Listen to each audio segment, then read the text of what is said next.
Hi, welcome back. Today, I got a kind of a knife build going on that's separate from the buoys right now. A fella called and wanted one of these knives, so I decided I'd just go ahead and do it now.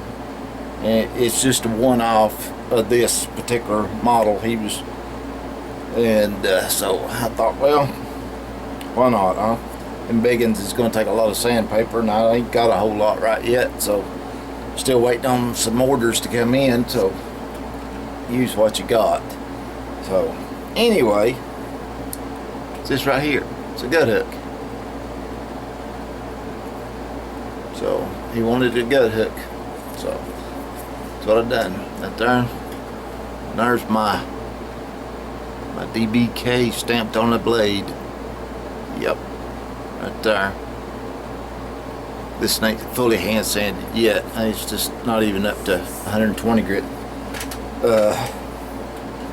paper right now, so I got just a few pieces of it, so I'm having to make it go a long ways on that, taking the wore out pieces and trying to knock some of the scale and stuff off the back of it. But anyway, I'm gonna press on with that. I just thought I'd show it to you right here while I'm, like I said, while I'm waiting on more sandpaper to just do with what I got. Hopefully I got enough to hand sand one knife, which would be this one. And then these, like I said, I just kind of got an old piece of, and knocked the scale off it, knocked some of the oil off it, so I could put that on there. I got to etch my DBK on these. Didn't do them. I forgot to put my touch mark out. Forgot to touch mark them. So I went through a spell there where I was touch marking everything. The horseshoes that I was forging, I was touch marking each one of them just to try to get in practice of having to use my touch mark. So anyway, but this one I'm gonna hand sand up. I'm gonna bring it. This one is this one's 1095 steel, and it's 3/32 thick. And I've done a harpoon point and done the skinner on it, the gut hook, and kind of the skinner front there. So give it a little more meat toward the tip. I'm gonna try my best to get the diamond point on the end of it that I like to do when I'm doing these. Get a diamond point on there real good. I shouldn't have any trouble doing that. Makes it a little stronger tip. Hand sanding is where I get most of it at, and then when you get it down there pretty close, you can dip it in the ferric chloride and it will acid etch it to an edge, to a sharp edge on it if it's close. I don't mean it's ready to go hunt and chop down trees and everything, but it will cut you straight out of the ferric if you don't watch it. And yes, this one does have a hamon on it. Just I hadn't sanded it down enough for you to see it, but it should turn out okay when I get it in the ferric. So anyway, just thought I'd throw this out there and show it to you what I'm doing in between, so while I'm waiting on orders. Alrighty, I'll bring you back in a little bit. Okay, I'm back.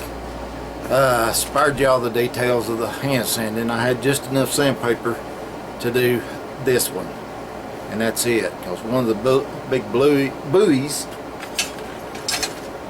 is like sanding 3 of these, so I just barely had enough. So like I said, all my 1095s and whatever, I do a hamon on them, and I do that. I like the way it looks, and I think it has a little fit and form function with all the knives. Are a little duller on, a little softer on the spine than the edge. So here it is. It's just a quick, 5-7 minute etch there, and in the ferric chloride, everything there. So now what I done was, when I done the hamon, done the line right here, all below this is hard, really hard. This is hard, but not as hard as this. Well, I pulled it back off of that. So I've got a moan going all the way up and back up this way and around the gut hook notch, and then up through here, then soft again up through there. So, and I don't know if you can see it. I don't know how good this is showing up. I oiled it to make it pop out. I didn't want to leave it in there for no hour or something, and I didn't want to do it 3 or 4 times. I just wanted a little light, subtle change on it, because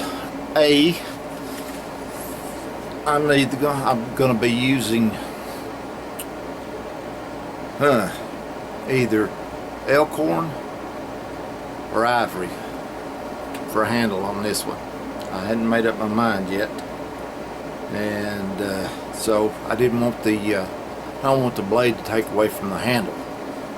So that's the reason I didn't just soak it and soak it and soak it and bring it out and steel wool it and keep going back and forth like that for 10 or 12 times to make it good and strong. I mean, good and bright.